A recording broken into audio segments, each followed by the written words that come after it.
अशुगुन अगर हो रहे हैं, आप कहीं जा रहे हैं तो ठहर जाएं, क्योंकि अशुगुन कई प्रकार के होते हैं। आप घर से निकले और बिल्ली रास्ता काट जाए तो समझ लेना अशुगुन हो गया। सर्प रास्ता काट जाए तो समझ लेना अशुगुन हो गया। अगर आप घर से निकल रहे हो, दो श्वान कुत्ते आपस में लड़ जाएं, आप बहुत जरूरी काम से जा रहे हैं तो समझ लेना अशुगुन हो गया। आप निकले घर से, दो कदम बढ़े, दो बैल आपस में लड़ जाएं तो समझ लेना अशुगुन हो गया। ये होते अशुगुन। और शगुन वो होते, आप घर से निकले और फूलों की भरी टोकरी लेकर के आपके सामने से कोई निकल रहा है तो समझ लो काम पूर्ण हो गया। कोई दूध का भरा पात्र लेकर के आपके सामने से निकल रहा है, समझ लो काम पूर्ण हो गया। आप घर से निकले किसी काम से सुबह सुबह और मंदिर बीच रास्ते में पड़ गया, घंटे और घड़ियालों की आवाज आ रही है, धूप बत्ती अगरबत्ती की सुगंध आ रही है तो समझ लेना काम पूर्ण हो गया। माताएं कुछ काम घर में ऐसे करती हैं जिसे करने से 100% गरीबी आने के चांस रहते हैं। पहला, माताओं को कभी भी घर में खड़े होकर बाल नहीं निकालने चाहिए। दूसरा, बुझे हुए चूल्हे पर कभी बर्तन नहीं रखना चाहिए। तीसरा, सूर्य अस्त होने के बाद घर में झाड़ू नहीं लगानी चाहिए। चौथा, चाहे रात्रि के 10 बजे या 11 बजे आपके यहाँ मेहमान आए, चाहे कितने भी लेट हो जाएं, लेकिन आप बर्तन धोने के बाद ही सोएं। दीपावली पर आप बर्तन धो के सोती होंगी सब टोटल? दीपावली के दिन सोती हो बर्तन धो के? क्यों क्यों सोती हो ये बताओ? लक्ष्मी ना याद?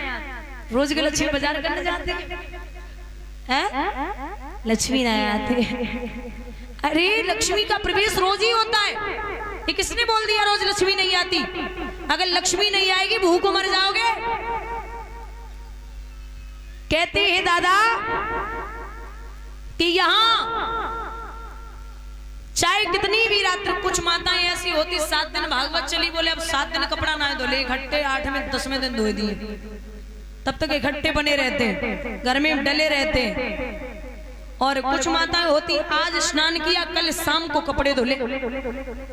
ये दरिद्रता के लक्षण हैं माताओं। सबसे बड़ी बात, अभी गर्मी आने वाली है तो पड़ने लगी है। माताएं शाम को आटा लगाती है और वही आटा शाम को लगा हुआ सोचती है कि एक काम करेंगे, अगर ज्यादा लग गया तो फ्रिज में रख देंगे, उसकी सुबह रोटियां बना के खा लेंगे। माताओं ऐसा मैं नहीं, बड़े बड़े विद्वान और संत कहते हैं कि शाम का रखा हुआ आटा सुबह तक पिंड का रूप धारण कर लेता है, इसलिए शाम के रखे हुए आटे की सुबह रोटियां बना के नहीं खानी है। अगर ज्यादा लग जाए तो किसी गाय को या पड़ोस में दे दो, लेकिन उसकी रोटियां बना के न खाओ। और जब से ये फ्रिज आया है, हमारे बुजुर्ग बैठे हैं, दादा सच बोलना, पहले जब फ्रिज नहीं था तो आप एक गागर आती थी, अभी भी आती है मिट्टी की, उसमें पानी भर के रखते थे, वही पानी बुजुर्ग पीते थे।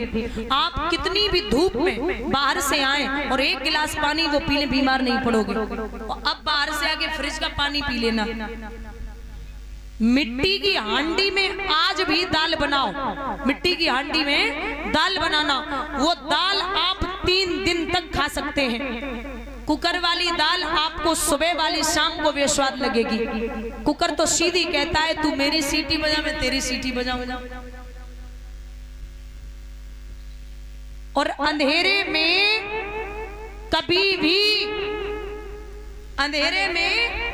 कभी भी माताओं को या भाई बंधुओं को भोजन नहीं करना है।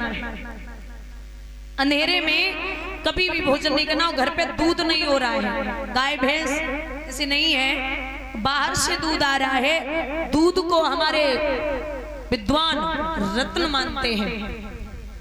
दूध को रत्न माना जाता है। तो जो घर की गृहिणी है, वो घर की गृहिणी भी जो बाहर से 1 किलो 2 किलो दूध आए वो अपने हाथों से ही घर में गर्म करे, फिर चाहे कोई भी उस रत्न को छुए। और सूर्य अस्त होने के बाद, माताओं निवेदन है, सूर्य अस्त होने के बाद घर से दूध या मट्ठा, जैसे दूध कोई लेके जा रहा है पैसों से, वो तो देना ही पड़ेगा। बाकी जो शाम को सूर्यास्त होने के बाद अगर आपके यहाँ से कोई छाछ मांगने आ रहा है या दही मांगने आ रहा है, वो कदापि नहीं देना। बोलिए गोविंद भगवान की। यहाँ दादा असगुन पे असगुन हो रहे, लेकिन नहीं मान रहे हैं।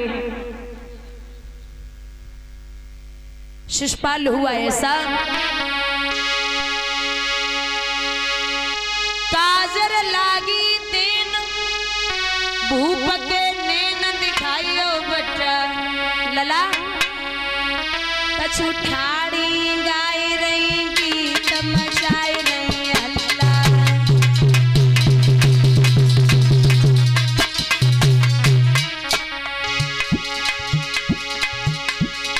दरे दो मोहर उतारी रही उच्चारी धरो नहीं अच्छा लला, बांधुई दूला एक नारी परे गोरट्टा।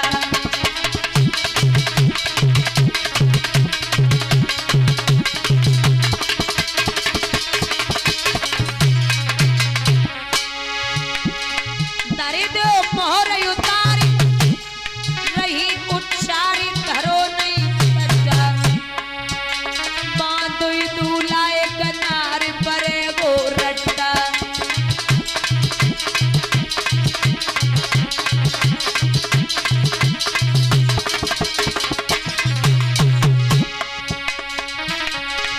महाराज और बंसी के बजैया श्याम बावई कैसी गारी गई।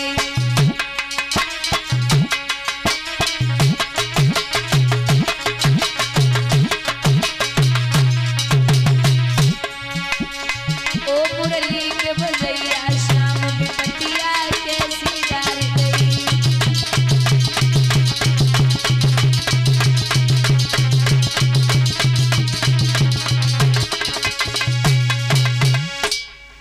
बंधुओं, नाय माने शिशुपाल जब बारात लेके पहुंची, रुक्मणी ने सुना कि शिशुपाल आ चुका, तो भगवान को याद करके बोली, अरे माधव हमें लग रहा है आप नहीं आएंगे। गोविंद अब तो शिशुपाल भी आ गया, आपने तनिक भी देर कर दी तो ये शिशुपाल हमें यहाँ से ले जाएगा। बहुत रोई। यहाँ रुक्मणी रो रही है, श्याम कहाँ तुम चल दिए,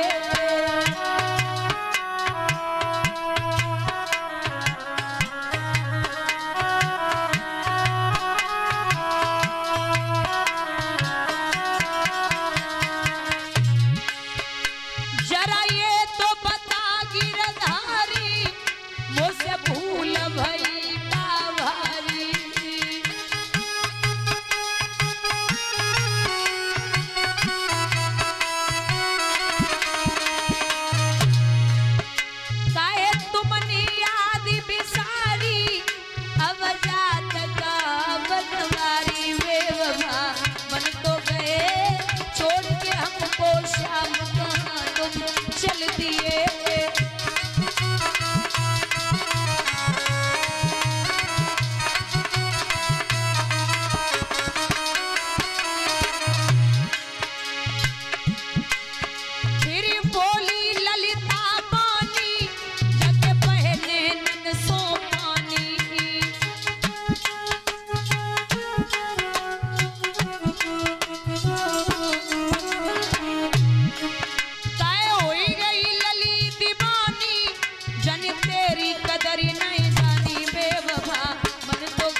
सबको समझाए कि भगवान जब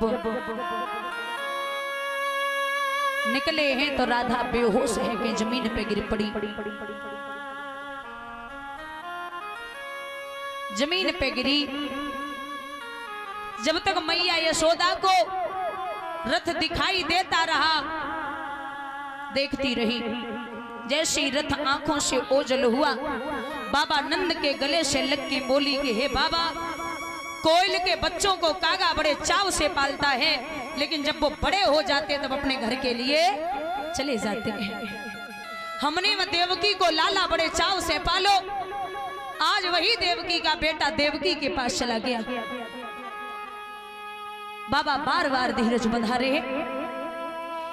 यमुना मैया में भगवान ने स्नान किया, तो जैसे यमुना में भगवान ने डुबकी लगाई और बाहर आए हैं, चाचा अक्रूर स्नान करने के लिए पहुंचे, तो जैसे ही अंदर डुबकी लगा रहे तो कृष्ण की प्रतिमा यमुना में दिखाई दे रही, और जब बाहर आ रहे तो रथ पे कृष्ण दिखाई दे रहे। फिर डुबकी लगाई, सोचा मेरा वहम होगा, तो फिर यमुना में दिखाई दिए, और बाहर आए तो रथ पे बैठे दिखाई दे रहे। भगवान बोले क्या बात है चाचा, ठीक हो आप? नहीं कृष्ण, मुझे कुछ समझ नहीं आ रहा।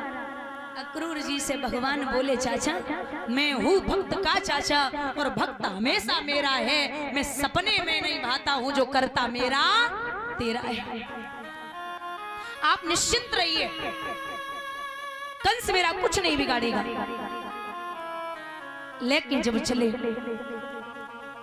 चलते जा रहे, चलते जा रहे,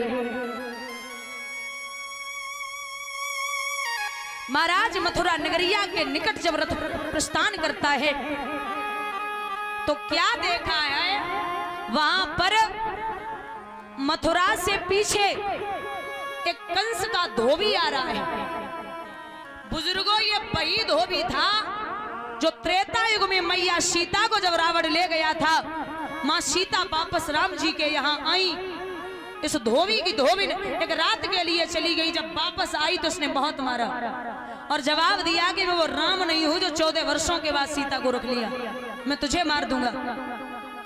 भगवान बोले मैं भी मर्यादा के बंधन में हूं, अभी मैं मर्यादा में हूं, लेकिन द्वापर में इस बात का बदला वसूलूंगा। रथ से नीचे उतर के भगवान बोले मामा। कंस बोले मामा क्यों? वो धोबी बोला मामा क्यों बोल रहे हो? बोले हमें लगता है आप वस्त्रों को लिए हुए हैं, तो वस्त्र तो बड़े अच्छे हैं, हमें वस्त्र चाहिए, मामा के यहाँ जाना है। कौन हो? मैं मैया यशोदा का बेटा कृष्ण हूं। बोले हीरो।